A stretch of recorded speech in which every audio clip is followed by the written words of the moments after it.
Hello friends, ಶುಭೋದಯ. ಇವತ್ತಿನ ವಿಡಿಯೋದಲ್ಲಿ ನಾನು ನಿಮಗೆ ಕಾಡು ಸೊಪ್ಪು ಅಂತ ಬೆಳೆಸಿದ್ದನ್ನು ತೋರಿಸಿದ್ದೆ ಲಾಸ್ಟ್ ವಿಡಿಯೋದಲ್ಲಿ. ಅದನ್ನು ಈಗ ಯಾವ ಸ್ಟೇಜಲ್ಲಿದೆ ಈ ಸೊಪ್ಪು ಅನ್ನೋದನ್ನು ತೋರಿಸ್ತಾ ಇದ್ದೀನಿ. ಇದನ್ನು ಹಾಕಿಬಿಟ್ಟು ಸುಮಾರು ಒಂದು 20 ದಿನ ಆಗಿದೆ.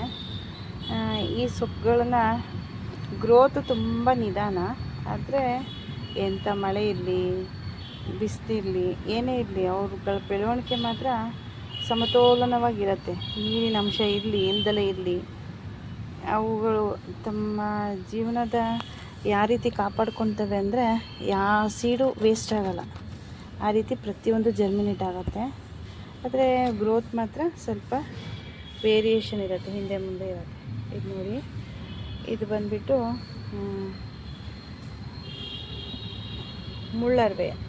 ಮುಳ್ಳರವೆ ಸೊಪ್ಪಿದು ಎಳೆದಿದೆ. ಇನ್ನು ಇದನ್ನು ಹೀಗೆ ನಾವು ಸಾರಿಗೂ ಬಳಸ್ಬೋದು, ಅಥವಾ ಬೆಳೆಯಕ್ಕೆ ಬಿಟ್ಟು ಮುಳ್ಳರವೆನ ಸ್ವಲ್ಪ ಬಲ್ತಾದ ಮೇಲೆ ಅದ್ರ ದಂಟಿಂದ ಸಾರು ಕೂಡ ಮಾಡ್ಬೋದು.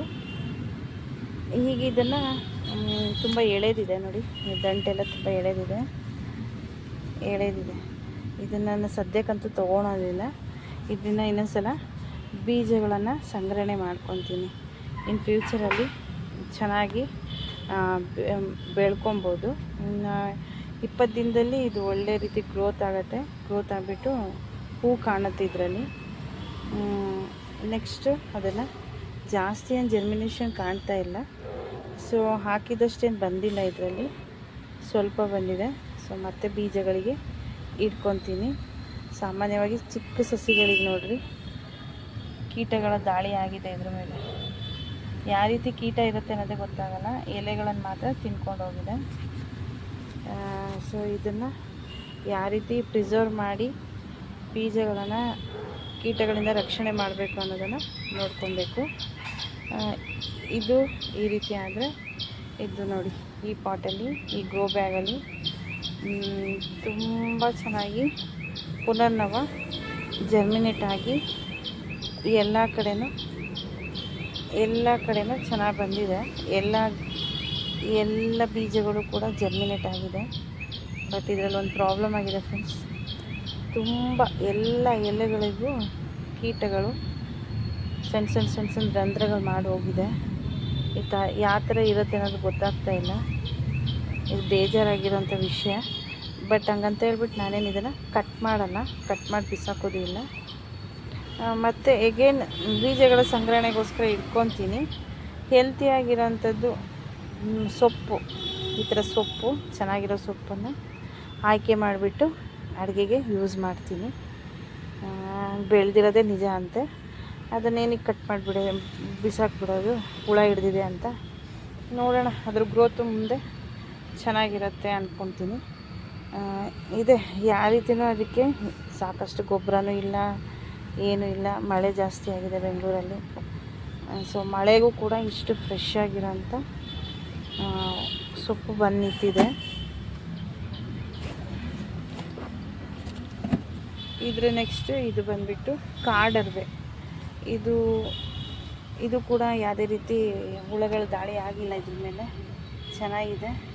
ಈಗ ಒಂದೇ ಟೈಮಿಗೆ ಹಾಕಿರೋಂಥ ಬೀಜ, ಆದರೆ ಜರ್ಮಿನೇಷನ್ ನೋಡಿ, ಇಲ್ಲಿ ಈಗ ಮೊಳಕೆ ಹೊಡೆದು 2 ಎಲೆ ಕಾಣ್ತಾ ಇದೆ. ಈ ಎಲೆಗಳು ಆಲ್ರೆಡಿ ಬೆಳ್ಕೊಂಡಿದೆ. ಇದನ್ನು ದಂಟಿನ ಸೊಪ್ಪಾಗೂ ಬಳಸ್ಬೋದು. ದಂಟಿನ ಸೊಪ್ಪೇ ಇದು, ದಂಟಿನ ಸೊಪ್ಪಾಗತ್ತೆ. ಸ್ವಲ್ಪ ಅಡುಗೆ ಮಾಡುವಾಗ ಬಳಸ್ತೀನಿ. ಇನ್ನು ಸ್ವಲ್ಪ ಸೊಪ್ಪನ್ನು ದಂಟಿಗೋಸ್ಕರ ಬಿಟ್ಕೊತೀನಿ. ಇನ್ನು ನೋಡಿ, ಈಗ ಜರ್ಮಿನೇಷನ್ ಆಗ್ತಾಯಿದೆ. ಪಾಟು ಸಮವಾಗಿ ಮಾಡಿದ್ದೆ, ಆದರೆ ಬೆಕ್ಕು ಬಂದುಬಿಟ್ಟು ಕೆರೆದಿದ್ರಲ್ಲಿ ಮಲ್ಕೊಂಡಿತ್ತು. ಹಾಗಾಗಿ ಇದ್ರ ಬೀಜಗಳೆಲ್ಲ ಹಿಂದೆ ಮುಂದೆ ಆಗಿ ಈ ಥರ ಆಗಿದೆ ಫ್ರೆಂಡ್ಸ್. ಸೊಪ್ಪು ಬೆಳೆಯೋದು ಟೆರಸಲ್ಲಿ ಅಷ್ಟು ಸುಲಭ ಅಲ್ಲ.